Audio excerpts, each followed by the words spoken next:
We're rolling. Okay, Ms. Tomlin, what was your career? I was a medical laboratory technician. Okay, so how did you decide to pursue that career? Well, I always knew that I was going into healthcare, whether I wanted to or not, because of Miss Shepherd. Mm-hmm. I started out thinking that I was going to do radiology technician, and I did a year of school in that, and I absolutely hated it.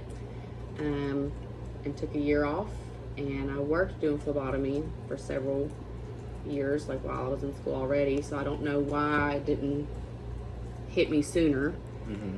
But eventually, after I had my oldest child, it just kind of clicked, and I realized that, you know, I love doing phlebotomy so much. I don't know why it never came to me to go into med lab, so I started med lab after that.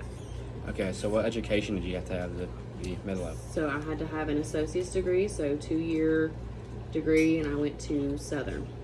Okay, so what was a day in the job like? So depending on what shift you're working, you go in and you kind of have a set assignment for that day. Mm-hmm. So everybody has their own like bench or workstation, and we would rotate. So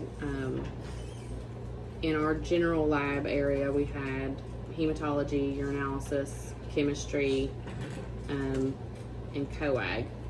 coagulation.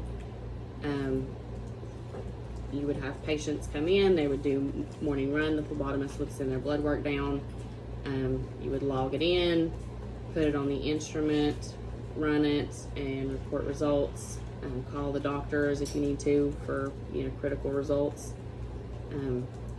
or the nurse, depending on if they're inpatient or outpatient. Okay, so how important is chemistry in that career? It's very important. If the doctors didn't have results, they would just be guessing.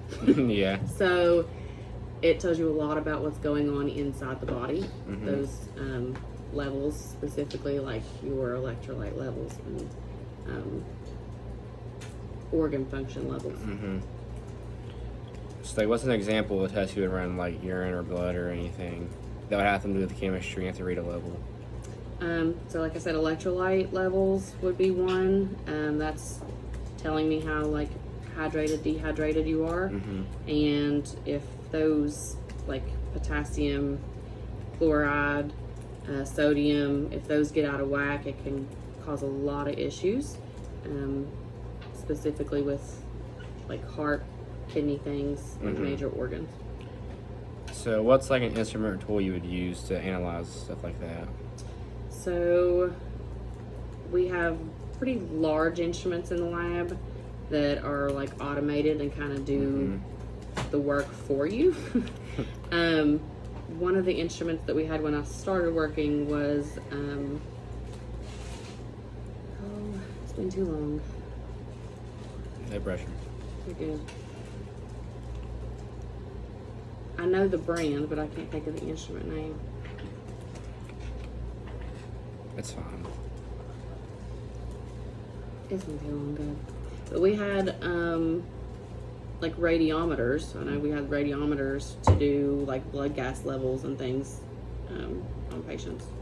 Okay. There you go. Cool. Thank you for your You're time. welcome. Yeah.